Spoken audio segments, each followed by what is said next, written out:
Okay guys, lesson number one, we're going to cover short game today. We're going to cover the fundamentals, the setup, the posture, and basically the club face and the plane and how you want to attack that golf ball. So often we see in the game of golf of us trying to lift the ball. Well, what lifting the ball does is it changes our spine angle and we end up getting behind the ball and we hit up on the ball, so we're trying to lift it instead of trying to hit down and let the loft of the club do the work for us. 54 degrees or 58 degrees or whatever club you're chipping with or pitching, hitting down causes the ball to go up. Hitting up on the ball only causes the ball to go skidding across the ground. Versus if we can hit down on the ball, that ball goes up.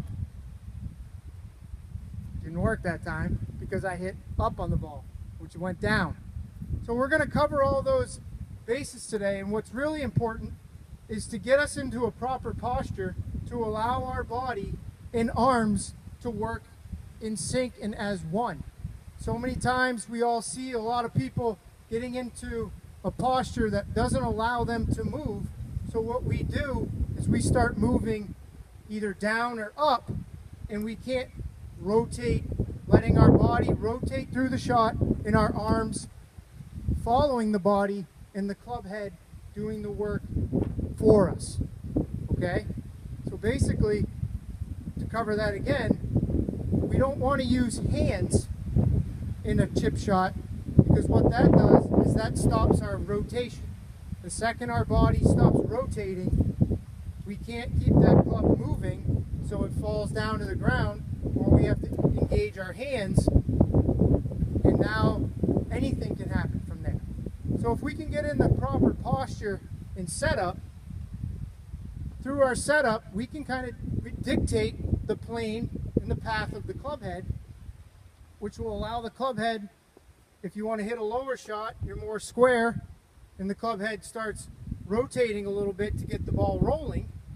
Or if you want to hit your higher flop shot, we open up a little bit more, get the club face where we want the ball to go, and now the club face is swinging more in front of us, not allowing it to rotate, and that'll create a higher, softer shot.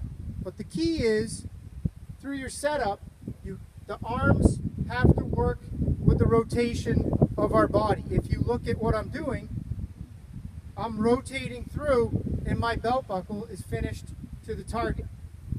And the common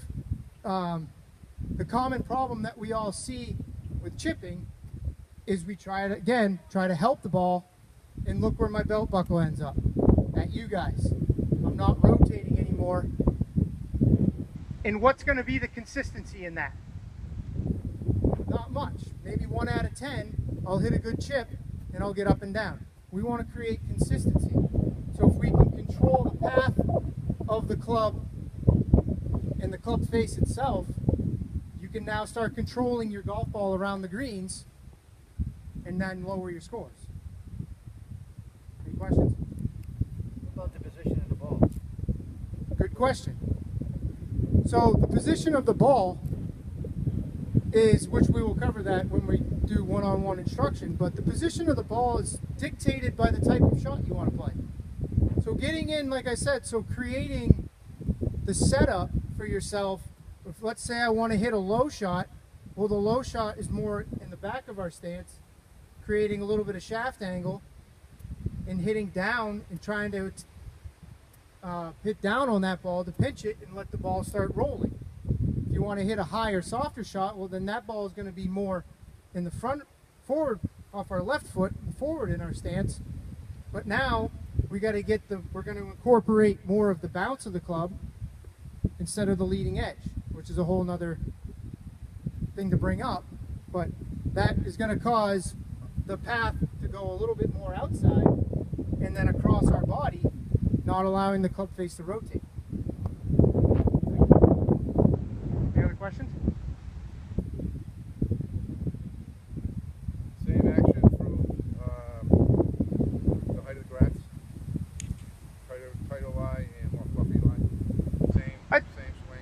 Yes. Again, setup can dictate what type of shot you want to play. If you want to hit, you're in this collar here, take your 9-iron. Now we're using more of the leading edge. The ball is going to be back in your stance. If we get into this higher, softer grass and you got to go to this shorter pin, then we can take more loft, incorporate a little bit more of the bounce.